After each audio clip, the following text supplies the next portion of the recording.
So this part of the presentation is going to move us closer into this discussion about friendship. I'm going to tell you about a few more research studies, but then I'm going to hand it over to John to begin to dig deeper into thinking about our relationships with one another and how we can see these relationships as being part of the experience of living well with dementia. So how does dementia affect friendship? I think any one of you could have made this slide because you work with people and their care partners and you've seen this happen, that friends do fall away. And John's been using this term identity contamination. Junior high kids call it cooties. Right. And you don't want to be near that because that might be you. And I know that many of you who work in lovely, lovely places like this are aware that there are residents who do not like to see wheelchairs and walkers. And we deal with that in Wisconsin as well. And they don't want to be with the people who have dementia because they're afraid. We're afraid that someone will think, I'm like that too. We're anxious, we're awkward, we don't know what to say, and that's something that we're going to address later on. What do we say? And we're going to talk about some ideas on that. And then this idea as our friend is no longer the same self. That's why it's so important that we take you on a bit of a philosophical and theological journey to think about what it means to have a self, to be a self. Because we say this so easily. She's just an empty shell. She's no longer with us. And you've had families, I'm sure, tell you that. Just like the woman who was fading away, looking at the baby. So, dementia, I love this phrase, has been called a disease of exclusion. And I'm going to spend a couple of minutes here talking about why exclusion is so painful to us. But first of all, I want to show you some quotes. These are some quotes that I picked up when I was doing some research in northeast Wisconsin.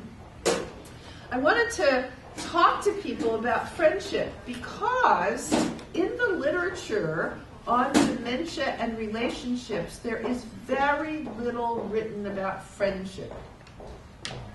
And this has changed within the last couple of years. We wrote this book in large part because there was no literature on friendship. And all the literature that was about social relationships was about family. And it was as if, friends didn't count, friends didn't matter. And yet, if you interview older adults, many times they'll tell you they have more fun with their friends than with their family. Okay? Because family sometimes comes with baggage that friends don't necessarily have. So why were we not talking about friends when we were talking about dementia?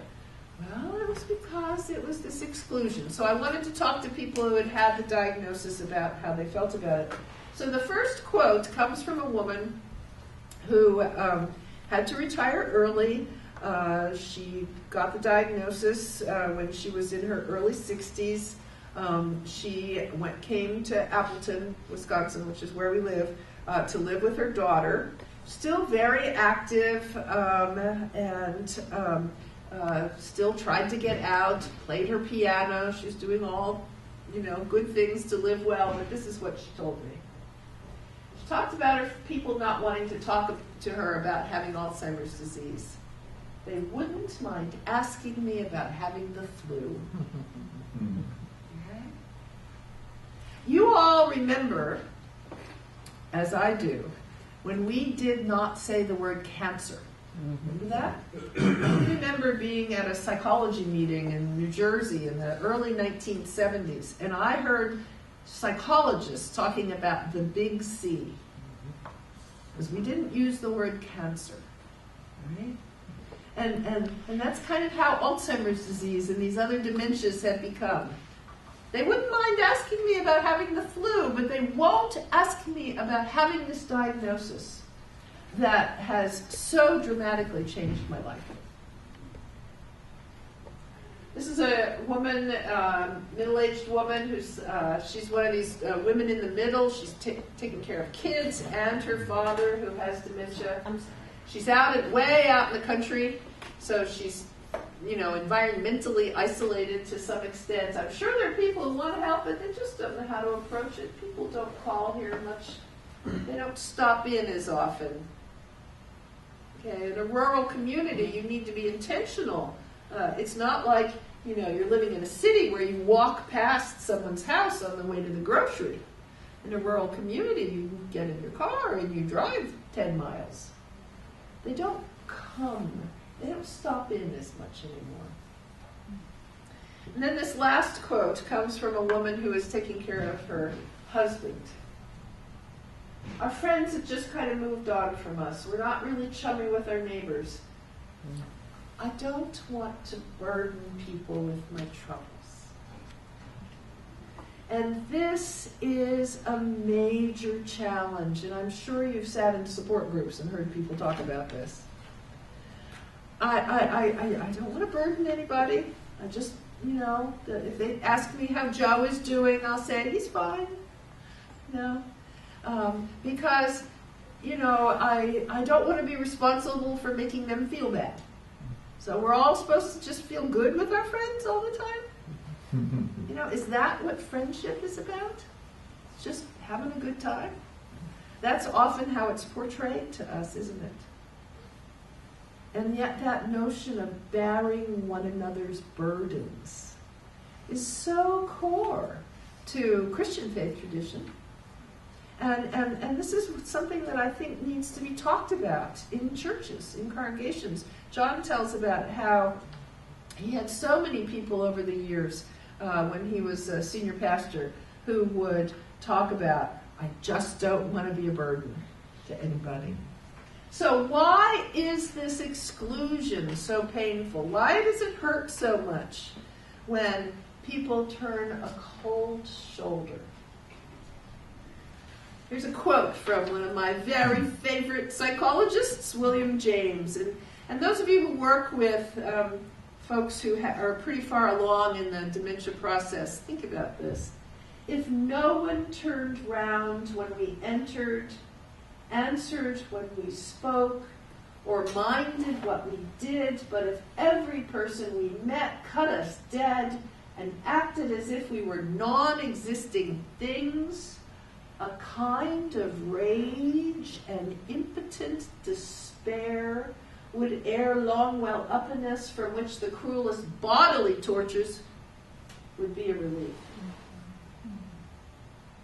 If no one paid attention to us, if you've ever worked with little kids, you know that the children who are being excluded, whose families have psychologically abandoned them, these kids will often do all kinds of outrageous things, sometimes painful, self-harm things, just so that somebody will pay attention.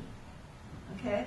Now, William James was not thinking about people who had dementia. He wrote this in 1890. This is a quote from his very famous Principles of Psychology, the first textbook on psychology published in the United States. He wasn't thinking about dementia. He was thinking about how any of us feel when we're excluded. In grade school, when they're choosing up sides for the team, and you're the kid left standing, nobody wants you. How does that feel? And you're an old person in a wheelchair in a nursing home, and people don't call you by name, and they just kind of walk past you, and they don't get down to your level to talk to you, if they talk to you at all. They talk to you from here. And would you not have a feeling of rage and impotent despair? We talk about the behaviors. This makes me crazy. This idea of behaviors. And And because, there's all kinds of different sorts of behaviors. But in nursing homes, they're all bad, right? Behaviors, they're bad. But we're trying to start to use the terminology, instead of saying challenging behaviors, behaviors that challenge. They challenge us. Oh yeah, they do challenge us. You're right. And we need to figure out what the people are trying to say. And maybe some of it is that rage and impotent despair because they feel like no one cares or is paying attention. So, William James. So here's just a little brief comparison of a whole lot of research on physical pain and social pain. Physical pain has two parts to it. It hurts. We cut ourselves. We have pain sensors all over our body. It's a good thing. Some people are born without those pain sensors, and that's a very bad thing because then they never know when they're injured. So yes, we have these sensors, that tell us that something has happened. But there is also pain affect.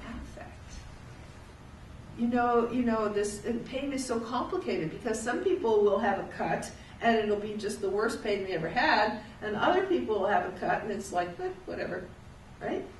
Is it because emotion is involved with this? Okay? So it's not just the physical sense, but it's the emotional sense too. Well, that's physical pain. Social pain is described as a distressing experience associated with perceived social distance. So that's the kid on the playground who doesn't get chosen for the team. That hurts. That's, we're talking a lot about bullying these days. That is a story about social pain, in addition to a lot of other things, right? It hurts when somebody goes on Facebook and says bad things about me. It's painful. And in the brain, these two forms of pain are connected, so that we have discovered which parts of the brain are activated when we feel excluded, and which parts of the emotional brain, the limbic system, are activated when we have physical pain. And it's called the anterior cingulate, but you don't need to worry about that. But it's the same place. Okay? Social pain and the emotion of physical pain is the same place. So they are related physiologically and psychologically in humans. And so now we have to say, well, why? Why is it that physical and social pain are so closely linked? Well, this is something we'll talk about this afternoon too. Some of you are aware of attachment theory. John Bowlby was a wonderful British psychoanalyst in the middle of the 20th century, and he and a guy named Rene Spitz, maybe you know that name, they studied these little kids who were taken out of London during the bombing of London during the war. They were removed for safety and they were taken to, orphanages outside of London. And there were a lot of these little kids. And some of these little kids died. Not because of any infection, not because of any disease, but of that kind of despair that William James was talking about. And so Bowlby started to study attachment in human beings and what had happened when the attachments of these children were broken. And he said that we have a biologically based need to have a secure base and a safe haven. And see if this doesn't explain a lot of resonance behavior. We need to have a place where we feel secure and safe. We are biologically wired. It's biobehavioral. So the little kid, you go to a new place, you've got a 2-year-old, and the child sees a toy over there and says, "Oh, I'm going to go play with that toy, but I'm going to come back and touch Mom's knee, and now I'll go play with the toy again, but I'm going to go back and make sure Mom is there because she's my base," right? And let's say that a stranger now walks into the room, or there's a loud noise outside of the room. What does that child do? Jumps in mom's lap, right? Because it's safe. And so why do so many nursing home residents hang out by the nurses' station? Is that perhaps a secure base for them? Somehow or other, that something's there that pulls, we sometimes think it's like a magnet that pulls them in. What's going on with that? All right? It's a secure base, and maybe it's a place of safety. Well, it's biologically based. And when we are abandoned, we respond with protest and despair. So those babies in England responded with protest and despair. The despair was that these little kids looked depressed. They were depressed. Okay? Attachment theory. Remember this picture? If you ever took general psychology, you've seen this picture. This is research that was done in Madison, Wisconsin by Harry Harlow in the 1950s. And he took these baby rhesus monkeys away from their mothers, and he raised them in these really terrible cage conditions. And then he gave them so-called surrogate mothers. And he was testing out the so-called theory of love that was supposedly from Freud, which was, well, we form this attachment with mom because she's got a breast that gives me milk that keeps me alive. Okay. So Harry Harlow made a wire mother monkey that's the nipple in a bottle, and so the baby could get the milk from the wire mother. And then there was this cloth mother, this nice cuddly cloth mother, and guess where the baby spent most of its time? Okay? It was on the cloth mother. And guess where the baby went when some scary object was introduced into the cage? To the cloth mother. We talk about nursing home residents who want to have their babies. They want to have their stuffed animals, and sometimes families will say, oh, it's infantilizing, don't let mother do that. She's looking for that comfort. She feels that attachment. Okay? In this article on recognition that I'll send to you if you want it, this woman talks about her mother taking a doll and just holding the baby doll. And she talks about this is a well-practiced behavior. John talks about the well-practiced behaviors of taking communion, or religious behaviors. But this is a well-practiced behavior that her mother had. It offered comfort. We are biologically wired to need this. So, I'm just going to run through a couple of slides about research, and then I'm going to hand it over to John to talk philosophy with you. Okay, so I gave you the quotes of all of the titles of these studies.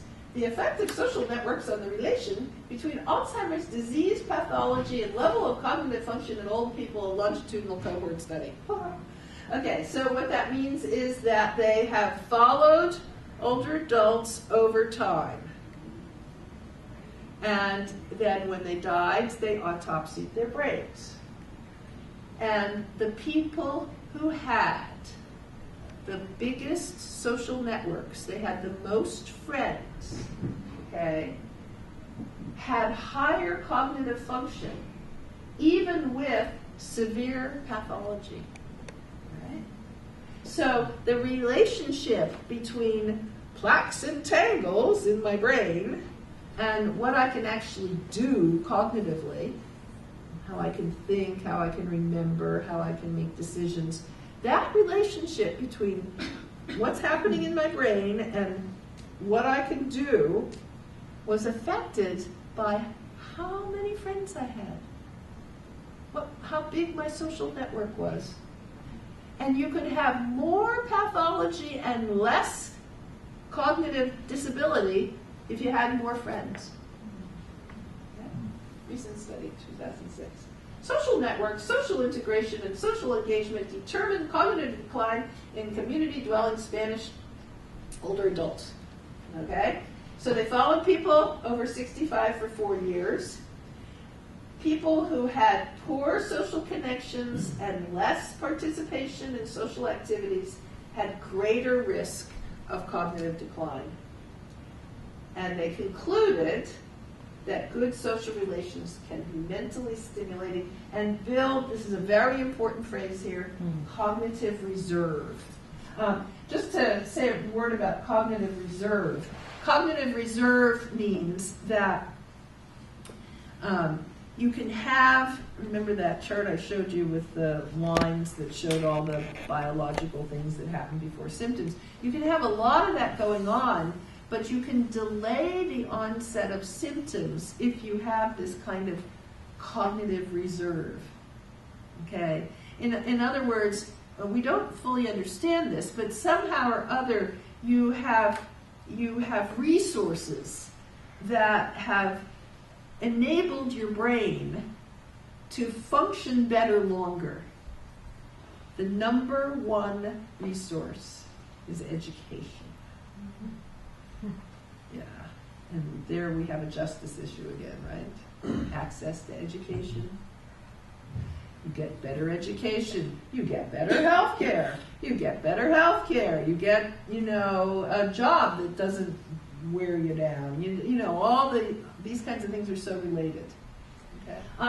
My Finnish study, this is the last one I'm going to talk about, and then hand it over to John. Does social activity decrease risk for institutionalization and mortality in older people? This one just came out last year. I hope you're beginning to see another kind of sub-theme of the day, which is this is an issue being looked at around the world.